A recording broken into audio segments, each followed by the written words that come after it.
एक अच्छे मध्यम वर्गीय परिवार के सभी गुण इस परिवार में मौजूद थे।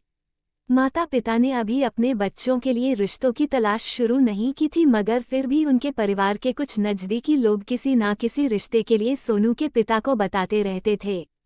एक दिन सोनू के मामा घर पर आए हुए थे और सारा परिवार मिलजुल कर बातें कर रहा था।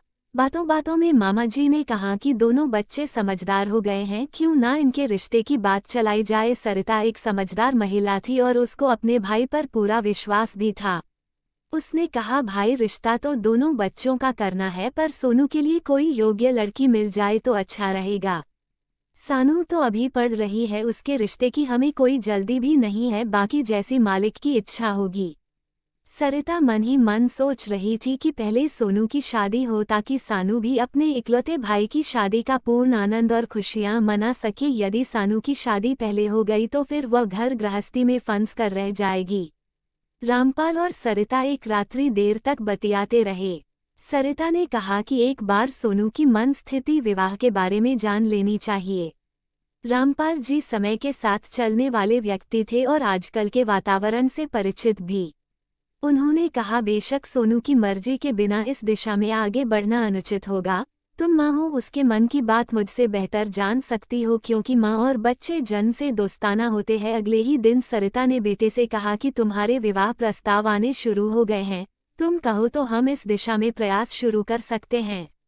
और हाँ बेटा, अगर तुम्हारी कोई पसंद हो तो तुम इस विषय में भी बता सकते हो। मैं और तुम्हारे पिताजी से सहर्ष तैयार हैं। सोनू ने कहा कि माँ, अगर कोई मेरी पसंद होती तो मैं जरूर आपको और पिताजी को बताता, मगर ऐसी कोई बात नहीं है।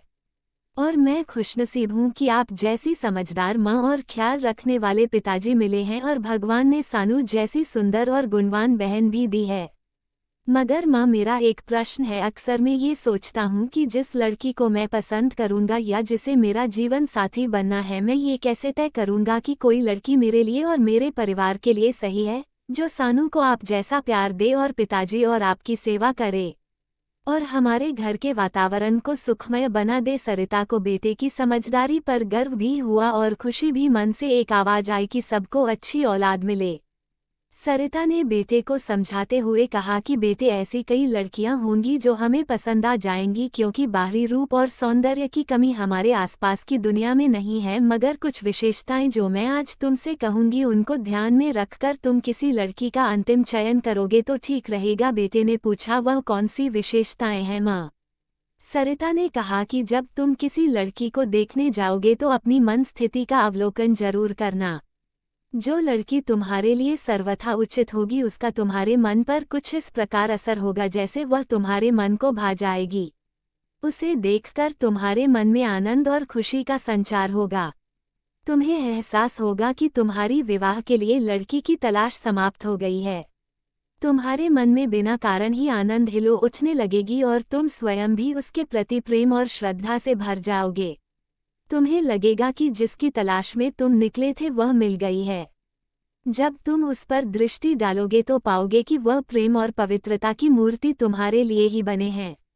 उसकी आंखें श्रद्धा और विश्वास से भरी होंगी। तुम्हें देखकर वह भी संतुष्ट और तृप्त नजर आएगी।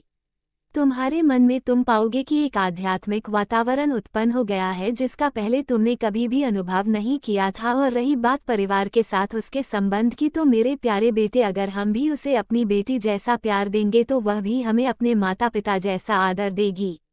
और सानू भी यदि भाभी को बड़ी बहन जैसा आदर देगी तो उसे भी बदले में प्यार की कोई कमी नहीं। मेरे बेटे, रिश्ते एक तरफा नहीं चलते, सबको दूसरों का मान सम्मान करके ही अपने लिए मान सम्मान कमाना पड़ता है। एक अजनबी लड़की अपना सब कुछ छोड़कर नए परिवार में अपनापन देने और पाने के लिए आती है। यदि वह परिवार भी उसे अपनापन देने के लिए तैयार है तो घर को सुखमय होने से कोई नहीं रोक सकता। घर का प्रत्येक सदस्य बहू से अपनापन चाहता है, बदले में उसे भी सबसे अपनापन मिलना चाहिए। सोनू ने कहा, माँ, मुझे आज तुमसे एक मंजे हुए अध्यापक की तरह शिक्षा मिली है। सच में आपकी यह सब बातें मुझे अपने लिए निर्णय लेने में मददगार साबित होंगी। मेरा मन अब संशय से बाहर निकल गया। मुझे लगता है वो कैसी होगी मैं निसंदेह में पहचान जाऊंगा। लगभग 1 महीना बीता ही था कि सोनू के मामा का एक दिन फोन आया कि वो कल सुबह घर पर आ रहे हैं और उनके साथ एक मित्र और उनकी धर्मपत्नी भी होंगी जो सोनू को देखने आएंगे। अगले ही दिन दोपहर से पहले सोनू के मामा और उनके साथ में मेहमान घर पर आ गए। मेन गेट पर डोर बेल बज उठी। सानू ने जाकर मेन गेट खोला। आज वह कॉलेज नहीं गई थी। माँ ने उसे अपना हाथ बटाने के लिए आज कॉलेज ना जाने के लिए कह दिया था। मेहमानों ने घर में प्रवेश किया। सबने आपस में एक दूसरे को नमस्कार किया। फिर सरिता रसोई में चली गई। तभी सानू रसोई घर में पहुंच गई। उसने कहा कि माँ, देखने में तो पति पत्नी दोनों गुड लुकिंग लगते हैं। काश इनकी बेटी भी ऐसे ही हो तो मजा आ जाएगा। इस लेडी का रंग तो माँ मुझसे भी गोरा है। सरिता ने कहा। ओके दादी अम्मा, पहले पापा और भैया को तो आ जाने दो। कुछ धैर्य रखो, बात करते हैं फिर देखते हैं क्या है। सरिता ने फटाफट अपने पति रामपाल को फोन किया कि मेहमान आ गए हैं, संभव हो तो आप भी जल्दी घर आ जाइए। रामपाल जी कुछ समय के बाद ही घर पर आ गए। वे सीधे ड्राइंग रूम में गए जहां मेहमान बैठे हुए थे और इसी समय सानू और सरिता चाय और चाय का सामान लेकर ड्राइंग रूम में आ गए। सबने बैठकर चाय पान किया और कुछ घरेलू और सामाजिक विषयों पर बातचीत की। सरिता के भाई ने बताया कि यह श्री जीवन दास जी हैं जो बैंक में एक प्रबंधक के पद पर कार्यरत हैं और यह इनकी धर्मपत्नी मालती देवी हैं। सोनू के रिश्ते के संदर्भ में आप लोगों से मिलने के लिए आए हैं। रामपाल जी ने कहा कि अच्छी बात है, जब तक हम दोपहर का खाना खाएंगे तब तक शायद सोनू भी आ जाएगा। जीवन दास जी ने बताया कि उनकी बड़ी बेटी रेणुका ने M.A. इंग्लिश कंप्लीट कर लिया है और अब B.Ed कर रही है। मेरे पास 2 बेटी और 1 बेटा है। ग्रुप में एक हल्की फुल्की डिस्कशन शुरू हो गई और मिक्स पारिवारिक माहौल बन गया। कुछ समय के पश्चात सरिता और उसकी बेटी लंच तैयार करने के लिए किचन में चले गए। 2 से ढाई घंटे की मेहनत के बाद खाना मेहमानों के लिए तैयार था। नौकरानी को खाना बनाने के अलावा अन्य काम सौंपे पर गए थे जिसे वह बखूबी कर रही थी। खाना सर्व किया गया। सबने स्वादिष्ट बने व्यंजनों का भरपेट आनंद लिया और मेहमानों ने खाने की तारीफ भी की। मेहमान और मेजबान दोनों एक दूसरे की व्यवहार कुशलता और शालीनता से प्रभावित थे। अब इंतजार था बस कि सानू आ जाए। रामपाल जी ने अपने बेटे सोनू को फोन पर घर आए आगंतुकों का सामान्य परिचय दिया और जल्द ही घर आने की सूचना भी दी। शाम लगभग 3:50 पर अपने घर आया और अपने कमरे में चला गया। सरिता ने बेटे को कहा कि बेटा, ये तुम्हें देखने के लिए आए हैं, आओ एक बार इनसे मिल लो। सोनू ने ड्राइंग रूम में प्रवेश किया और देखा कि उसका का परिवार, मामा और वे बैंक अधिकारी और उनकी धर्मपत्नी पहले से वहां में मौजूद थे। सोनू भी आकर उस स्थान पास बैठ गया जो शायद उसके लिए ही खाली रखा गया था। रामपाल जी ने परिचय कराया कि यह मेरा बेटा है। उन पति और पत्नी की आंखें सोनू पर कुछ क्षण के लिए टिक गई। फिर जीवन दास ने कहा, कैसे हो सोनू बेटा, कुछ अपने विषय में बताओ। सोनू ने बहुत ही संक्षिप्त में अपनी शिक्षा और अपने प्रोफेशन के बारे में बताया। जीवन दास और मालती ने कुछ गौर से सोनू को देखा और मन ही मन सुकून का अनुभव किया और कुछ सामान्य से प्रश्न सोनू से पूछे कि बेटा M.A. कहाँ से किया है, तुम्हारा डेट ऑफ बर्थ क्या है, तुम्हारा ऑफिस कहाँ पर है, आदि आदि। बातों बातों में उन्होंने पाया कि सोनू एक आत्मविश्वास और जोश से भरा हुआ नवयुवक है। उसकी बॉडी लैंग्वेज और बात करने का सलीका भी बहुत अच्छा है। उसका आउटलुक भी किसी हीरो से कम नहीं है। जैसा लड़का वह अपनी लड़की के लिए चाहते थे, वे सारे गुण इस समय उन्हें सोनू में दिखाई पड़ रहे थे।